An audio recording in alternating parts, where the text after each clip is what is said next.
சீமான் தாங்க நார்த் இந்தியனுக்கு எதிரி. நாட்டுக்கு எதிரியா? நார்த் இந்தியனுக்கு எதிரி. ஒரு ஆளுக்கு 700 கொடுக்குறோம் பார்க்குறாங்க. 400 சொல்லிட்டு அவங்க 10 பேர் வந்துட்டானுங்க. மாமா, மச்சான், சித்தப்பா, பெரியப்பா, அங்கே இருக்கிற ஒரு ஊரே கூட்டின்னு வந்துட்டான். அங்கே இருக்கிற ஓட்டெல்லாம் இங்கே ஒரே நாடு ஒரே. தமிழுக்காக குரல் கொடுக்குற ஒரு தலைவரா இந்த 4 பேர்ல யார் இருப்பாங்க? சீமான் தான். விஜய் தான். விஜய் தான். விஜய். இது வரைக்கும் தமிழுக்காக என்னென்ன அவர் பேசியிருக்கிறதா பார்க்குறீங்க? என்னென்ன பேசலாம் அவர்? காவிரி இஷ்யூ அது கூட பேசல, முல்லை பெரியார் அணை அது கூட பேசல. சீமான் தமிழர்களோட உரிமை ஆனால் சீமான் நிறைய பேசியிருக்காரு. அவர் பேசியிருக்காருங்க. நீங்கள் விஜய் அவர்கள் தானே சொன்னீங்க. நான் தளபதி ரசிகன் தான். அதனால தளபதி அவர் இப்போ திராவிடத்தையே கையில் எடுத்துக்கிறாரு. தமிழ் தேசியமும் திராவிடமும் எந்த காலத்திலும் ஒன்றாகாதில்ல. தலைவர் தளபதிக்கு சப்போர்ட் பண்ணலாம், சீமானுக்கு சப்போர்ட் பண்ணலாம். மெயின் சீமான் ஃபர்ஸ்ட். சீமான் ஃபர்ஸ்ட். ஏன் அந்த முன்னுரிமை எதனால? முன்னுரிமை எதனால அவர் தாங்க ஸ்டார்டிங்ல இருந்து போல்டா பேசுறாரு. விஜய் தளபதி என்ன பேசுறாரு? மத்திய அரசு, மாநில அரசு 4 கட்சியும் எதுக்கக்கூடிய ஒரே தலைவர் சீமான் தான். சீமான் வந்தால் மட்டும்தான் தமிழ்நாட்டை காப்பாற்ற முடியும். எல்லா பிரச்சனைக்கும் சீமான் தேவை. ஆனால் ஓட்டு மட்டும் சீமான் போடக்கூடாதா? என்ன பிரச்சனைக்கு வரலைன்றதை சொல்லுங்க. ஆட்சியில் வந்தாவே பிரச்சனை தான். இப்போ சீமான் இல்லாட்டி விஜய் 2 பேரில் யார் வேணா கொடுக்கும். 2 பேரில் யார் தமிழர்களோட உரிமைக்காக யார் நல்லா பேசுவாங்கன்னு நினைக்கிறீங்க? ஏகத்தை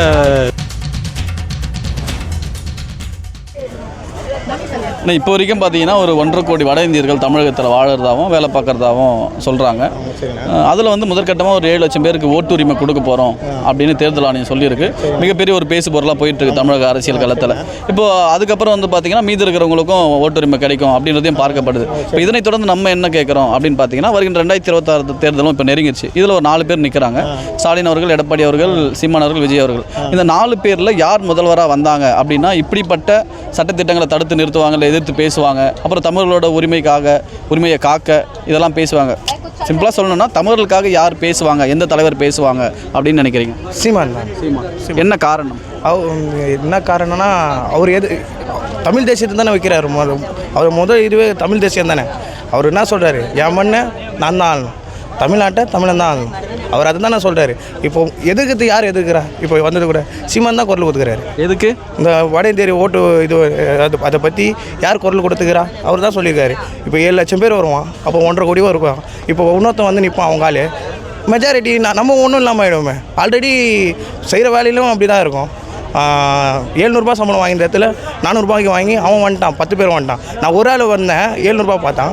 4 பேர் 10 பேர் வந்துட்டான், 400 ரூபான்னு. 700 ரூபா பார்க்குறாங்க. ஒரு ஆளுக்கு 700 ரூபா கொடுக்குறோம் பார்க்குறாங்க. 400 ரூபான்னு சொல்லிட்டு அவங்க 10 பேர் வந்துட்டானுங்க. மாமா, மச்சான், சித்தப்பா, பெரியப்பா, அங்கே இருக்கிற ஒரு ஊரே கூட்டின்னு வந்துட்டான். அங்கே இருக்கிற ஓட்டெல்லாம் இங்கே ஒரே நாடு ஒரே காடு. அதை கொண்டு வந்து எதுக்கு? அங்கே இருக்கிற ரேஷன் கார்டுக்கு வாங்கினா போய்ச்சின்னு போட்டேன்னு எல்லாமே இந்த ஓட்டுக்கு வங்கிக்கு தான் பண்ணுறாங்க. அவங்க வட இந்தியர்கள் தமிழ்நாட்டில் ஓட்டு போட்டால் என்ன விளைவுகள் இருக்குன்னு நினைக்கிறேன்? என்ன விளைவுனா, தமிழ்நாட்டில் தமிழ் ஆட முடியாது. நம்ம மேஜர் ரோல் ப்ளே, அவங்க தான் மேஜர் ரோல் ப்ளே பண்ணுவாங்க. சரி, இப்போ தமிழர்களுக்காக பேசுவாங்க அப்படின்னும் போது சீமான் அவர்களை முதல் ஆளாக சொன்னீங்க. எதனால் அவர் மட்டும் சொல்கிறீங்க? இப்போ விஜய் அவர்களும் தமிழன் தான் வராரு. தளபதி நான் தளபதி ரசிகன் தான். அதனால் தளபதி அவர் இப்போ திராவிடத்தையே கையில் எடுத்துக்கிறாரு. தமிழ் தேசியமும் திராவிடமும் எந்த காலத்திலும் ஒன்றாகாதில்ல. அது இப்போ ஒன்றாவத வாய்ப்பே கிடையாது. தமிழர்களுக்காக குரல் கொடுக்குற ஒரு தலைவராக இந்த 4 பேரில் யார் இருப்பாங்க? சீமான் தான். எதனால் சொல்லி முடிக்கிறதுக்கு முன்னாடி அவர் தான் நார்த் இந்தியனுக்கெல்லாம் கரெக்டாக பண்ணுறாரு. சீமான் தாங்க நார்த் இந்தியனுக்கு எதிரி. நாட்டுக்கு எதிரியா? நார்த் இந்தியனுக்கு எதிரி. அதாவது ஏன் அப்படி சொல்லிட்டீங்கன்னா, அவங்க தாங்க இப்போ நம்ம தமிழ்நாட்டுக்கு கூட இந்த பொண்ணுங்க கற்பழிப்பு இதுன்னு நிறையா நடக்கிறதில்ல. மோஸ்ட்லி வடநாட்டுக்காரங்க தான் இந்த மாதிரி குழந்தைகளை தூக்கிறது எல்லா பிரச்சனையும் நிறையா அவங்க தான் நடத்திட்டு இருக்காங்க. அதனால மோஸ்ட்லி இந்திக்காரங்களும் வெளியே நல்லவங்களும் இருக்கிறாங்க, கெட்டவங்களும் இருக்கிறாங்க. மெயின் மக்களுக்கு தமிழ்கிற மக்களுக்கு முதலுதவி கொடுத்தாங்கன்னா கொஞ்சம் நல்லாயிருக்கும். நண்பா, நம்ம வீடியோ ஃபஸ்ட்டு நம்ம இதுங்களுக்கு வேலை வாய்ப்பு கொடுத்தாங்கன்னா கொஞ்சம் நல்லாயிருக்கும். இதே பார்த்தீங்கன்னா அதர் ஸ்டேட்டில் பார்த்தீங்கன்னா அவங்களுக்கு தான் முதல் உரிமை இருக்குது. எல்லா இடத்துலையுமே பார்த்தீங்கன்னா அவங்களுக்கு தான் ஃபஸ்ட்டு ப்ரியாரிட்டி கொடுக்குறாங்க. இதே நம்ம தமிழ் மக்கள் பார்த்தீங்கன்னா யாருக்கும் அவ்வளோ சீக்கிரம் மோஸ்ட்லி வடநாட்டு மக்கள் தான் வேலை செய்கிறாங்க. அப்போ இருக்கும்போது நம்ம என்ன பண்ணுறோம், நம்மளுக்கு வேலை இல்லாமல் போகுதில்ல. அப்படின்னா நம்ம தமிழ் ஆளுகள் என்ன பண்ணுறாங்க அப்படிங்கிற ஒரு காரணம் இருக்குது. ஆனால் சீமான் வந்தாங்கன்னா கொஞ்சம் இது பண்ணிக்கலாம் அப்படிங்கிறக்கோசரம் பார்க்குறாங்க. தமிழர்களுக்கு ஒரு பாதுகாப்பு இல்லை தமிழ் உரிமை மீட்டெடுக்கணும்னா நார்த் இந்தியன் வெளியே போகணும். சரி, இருக்கட்டும். இதுக்கு தகுந்த தலைவர் யாருன்றது தான் கேள்வி. இதுக்கு தகுந்த தலைவர் யாருன்னா சீமான் தான் பெஸ்ட்டு. அவர் வந்தாருன்னா தான் வாய்ப்பு கொடுத்து பார்க்கலாம், வாய்ப்பு கொடுக்கலாம். தளபதிக்கு சப்போர்ட் பண்ணலாம், சீமானுக்கு சப்போர்ட் பண்ணலாம். மெயின் சீமான் ஃபர்ஸ்ட்.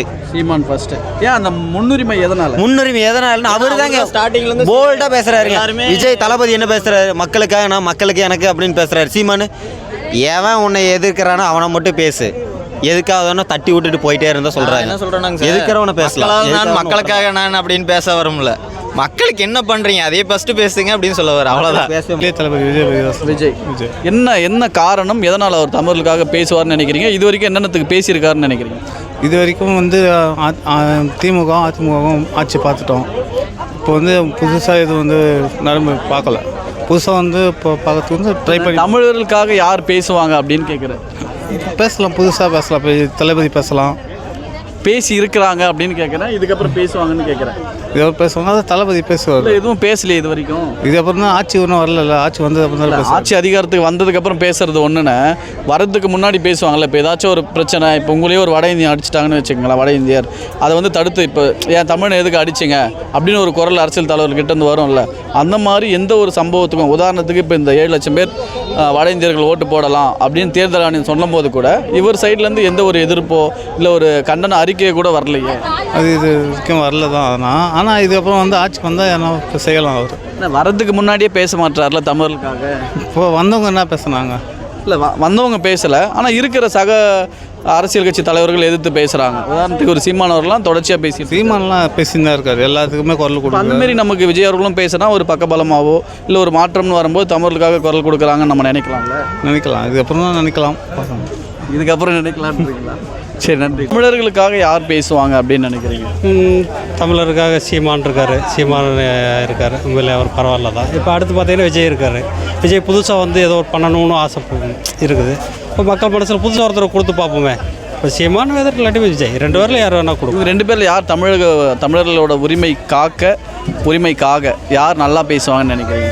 ஏகத்தை தமிழன் செந்தமிழன் சீமான் தான். சீமான் எதனால் அவரை மட்டும் சொல்கிறேன்? இன்னும் ஆரம்பத்துலேருந்தே பார்த்தீங்கன்னா அவர் தமிழர்னு தான் தமிழுக்காக தான் பேசிகிட்டு இருக்கார். மற்றபடி அதே எந்த ஒரு இது எடுத்துக்க மாட்டேங்கிறார். ஸோ தமிழுங்கிறனால அவர் வந்து நம்ம வந்து கொண்டு வரலாம். சரி, இப்போது ஒருவேளை அவர் முதல்வராக வந்தார்னா வட இந்தியர்களோட இந்த பெரும் வருகையை வந்து கட்டுப்படுத்துவார், ஒழுங்குபடுத்துவார் அப்படின்னு நினைக்கிறேன். கண்டிப்பாக அவர் ஆரம்பத்துலேருந்து அப்படி தான் சொல்லிக்கிட்டு இருக்கார். அதுக்காக முதல்ல குரல் கொடுத்ததே வந்து சீமான். ஸோ அவருக்கு வாய்ப்பு கொடுத்தா நல்லா பண்ணுவாருங்கிற ஒரு நம்பிக்கை இருக்கார். தமிழர்களுக்கு எதிரான தமிழர்கள் உரிமையை வந்து பறிக்கக்கூடிய வகையில் வர திட்டங்களை எதிர்ப்பாங்க. குறிப்பாக தமிழர்களுக்காக யார் குரல் கொடுப்பாங்க? இந்த சீமான். எதனால் அவரை சொல்கிறீங்க? அவர் தான் எல்லாம் போராட்டமும் நடத்தின்னு இருக்காரு. எல்லாருக்கோசம் அவர் தான் களத்தில் நிற்கிறாரு. களத்தில் நிற்கிறார். உங்களுக்கு தெரிஞ்சு என்னென்ன களத்தில் அவர் நின்று இருக்காரு? இப்போ எல்லாத்துக்குமே நின்றுக்காரு. விவசாயிகளுக்கோசம் சப்போர்ட் ஃபுல் சப்போர்ட் நிற்கிறாரு. இன்னும் நிறைய போராட்டம் நடத்தின்னு தான் இருக்காரு. ஆசிரியர் போராட்டம், அப்புறம் இன்னும் கல்லூரி ஆசிரியர் போராட்டம், எல்லாத்துக்கும் அவர் முன்னே நிற்கிறாரு. சரிண்ணா, இப்போ தமிழர்களுக்காக பேசுகிற ஒரு ஆள் யாருன்னு கேட்கும்போது நான் சொல்லி முடிக்கிறதுக்கு முன்னாடி சீமான் அவர்களை சொல்கிறீங்க, வேறு யாரையும் சொல்லலை. இவரை மட்டும் குறிப்பிட்டு சொல்கிறதுக்கு வேறு யாரும் நீங்கள் சொல்லுங்கள். யார் மாற்றமாக வந்தால் தமிழர்களுக்காக பேசுவாங்க தைரியமாக அப்படின்னு நினைக்கிறீங்க? ஆல்ரெடி சீமானண்ணா பேசிட்டு தான் இருக்கிறார் தமிழர்களுக்காக. எனக்கு தெரிஞ்சு இப்போ அவர் மட்டும் தான் பேசிகிட்டு இருக்கிறாரு. இப்போ புதுசாக தளபதி வந்திருக்கிறாரு, அவரும் பேசுவார். இது வரைக்கும் பேசியிருக்காரா? இது வரைக்கும் பேசினதா எதுவும் இல்லை. இப்போ தான் தொடக்கம், 2வது மாநாடு வருது. ஸோ அவங்க இந்த 2வது மாநாட்டில் பேசுவாங்க. இதை பொறுத்த மக்களோட முடிவு இருக்கும்ட்டு. சரிண்ணா, இப்போ தமிழர்களுக்காக அப்படின்னும் போது சீமான் அவர்களை சொன்னீங்க, எதனால் அவரை சொல்கிறீங்க? அவர் தமிழுக்காக மட்டுமே பேசுகிறார். அவர் பேசுகிற எல்லா மேடையிலையும் மேடை பேச்சு எல்லாமே தமிழ்னு. ஸோ அதனால் அவங்க தமிழர்களுக்காக எல்லாத்தையுமே அவர் முன்னெடுத்து அவங்களுக்காக முக்கியத்துவம் கொடுக்குற மாதிரி. யார் வந்தாலுமே வந்து தமிழர்களுக்காக தமிழை தான் நிற்கணும், தமிழன் தான் வந்து ஆளணும். ஸோ இந்த மாதிரி அவர் சொல்கிறதுனால அவர் தமிழர்களுக்கு முன்னுரிமை கொடுக்குறாரோ அப்படின்ற மாதிரி தோணுது. மத்திய அரசு, மாநில அரசு 4 கட்சியும் எதிர்க்கக்கூடிய ஒரே தலைவர் சீமான் தான். சீமான் வந்தால் மட்டும்தான் தமிழ்நாட்டை காப்பாற்ற முடியும். எல்லா பிரச்சனைக்கும் சீமான் தேவை. ஆனால் ஓட்டு மட்டும் சீமான் போடக்கூடாதா? எந்த பிரச்சனைக்கு என்ன பிரச்சனைக்கு வரலைன்றதை சொல்லுங்க. போங்க, ஆட்சியில் வந்தாவே பிரச்சனை தான். ஏங்க வர்றதுக்கு முன்னாடி அதிகாரம் உங்கள்ட்ட, அதாவது நான் என்ன கேட்குறேன், உங்களை அதிகாரம் வர்றதுக்கு முன்னாடி நீங்கள் இப்போ இது பண்ணக்கூடாதுல்ல. ஏன் விஜய் எந்த பிரச்சனைக்கு நின்றாங்க? காவேரி பிரச்சனை நின்றாரா? இல்லை இந்த ஹைட்ரோ கார்பன் பிரச்சனைக்கு நின்றாரா? நம்ம ஏர்போர்ட் கட்டுறாங்களா அந்த பிரச்சனை நின்றாங்களா? எதுக்கு நின்றாங்க? இப்போ தானே அங்கே வந்திருக்கிறாரு. இவர் 11 வருஷம். நான் என்ன கேட்குறேன், ஒரே ஒரு தலைவரை சொல்லுங்கள். எனக்கு ஜாதி மதம் பார்த்து ஓட்டு போடுற ஓட்டு தேவையில்லைன்னு சொல்லக்கூடிய தலைவரை ஒருத்தரை காமிக்க பார்ப்போம். எங்கே சொன்னார் விஜய்? எந்த மீட்டிங்கில் சொன்னார்? இல்லை, ஆதாரத்தை நீங்கள் காட்டுங்க. இங்கே தான் இருக்கிறோம். எந்த இடத்துல பேசியிருக்காருன்னு ஆதாரம் காட்டுங்க. உங்கள் கைபேசியிலேருந்து எடுத்து காட்டுங்க. இல்லைங்க ஒரு நிமிஷம். எதனால் இவ்வளோ ஆக்ரோஷமாக சீமான் அவர்களை ஆதரிக்க? அப்படி இல்லை, அதாவது காயப்பட்டிருக்கோம். அதாவது நான் என்ன கேட்குறேங்க, இப்போ வட இந்தியர்கள் வந்து இவ்வளோ தூரம் இப்போ நீங்கள் சொன்னீங்கல்ல, இவங்களுக்கெல்லாம் ஓட்டுரிமை கொடுத்துட்டா பின்னாடி யார் வந்து இந்த அரசியல் தீர்மானிப்பா? அவங்க தான் தீர்மானிப்பாங்க. உங்களோட வீட்டுக்குள்ளேக்கு நான் 10 பேர் வந்துட்டு குடி வந்துட்டு எனக்கு ஓட்டுரிமை கொடுத்துட்டுன்னா அந்த வீட்டு யார் அபகரிக்க முடியும்? 10 பேர் அபகரிக்க முடியுமா? 2 பேர்னால முடிஞ்சிட முடியுமா? கண்டிப்பாக சீமானால் மட்டும்தாங்க முடியும். எந்த ஒரு லஞ்சம் ஊழல் அனைத்துக்கும் சரியான தீர்வு வச்சுருக்காங்க. அவரோட வரைபாட்டு புக்கை எடுத்து அந்த ஒரு இதை எடுத்து படித்தால எந்த ஒரு ஒரு ஒரு எப்படி சொல்கிறது, ஒரு அறிவு சார்ந்த ஒரு சமூகம் அதை விட்டு வெளியேறாது. நான் இப்போ அவர் முதல்வராக வந்தார்னா இந்த மாதிரி வட இந்தியர்கள் வாக்குரிமை கொடுக்கறது 100%. இவ்வளோ அடித்து சொல்கிறீங்க? எனக்கு தெரியும் நடக்கும். உங்கள்கிட்ட அதிகாரம் கொடுக்கறதுக்கு முன்னாடி நீங்கள் எப்படி இருக்கீங்கன்னு நான் தீர்மானிக்க முடியாதுல்ல. இப்போ அதிகாரம் இல்லாமையே நீங்கள் பேனா வச்சு பாருங்கன்னு சொல்ல முடியுமா? எந்த தலைவராக சொல்லிட்டு தப்பிச்சு போயிட முடியுமா? நீங்கள் அதிகாரத்தில் இருக்கிறவங்ககிட்ட ஏர்போர்ட்டில் ஏர்போர்ட் அந்த நிலத்தை அபகரிக்கிறாங்களா, அதை தடுத்து நிறுத்திட முடியுமா? இவர் தடுத்து நிறுத்திட்டாருங்க. எத்தனையோ சொல்லி அப்படியே அடுக்கடுக்காக சொல்லிகிட்டே போகலாம். உங்கள்கிட்ட அதிகாரம் ஒன்றே ஒன்று தான் இருக்குது. லஞ்சம் வாங்காமல் நீங்கள் உங்களோட ஓட்டுனுடைய மதிப்பு உங்களுக்கு தெரிஞ்சிருச்சுன்னா நீங்கள் கண்டிப்பாக நல்ல தேர்வு பண்ணி அதை போடுவீங்க. நன்றி. இன்னும் தமிழருக்கு எதிராக இல்லை தமிழர்களோட உரிமையை பறிக்கக்கூடிய எந்த சட்டத்திட்டங்கள் வந்தாலும் எதிர்த்து பேசுவாங்க. சிம்பிளாக சொல்லணும்னா தமிழர்களுக்காக இவர் பேசுவார்ப்பா அப்படின்னு நீங்கள் நினைக்கிற ஒரு தலைவர்? விஜய் தான்.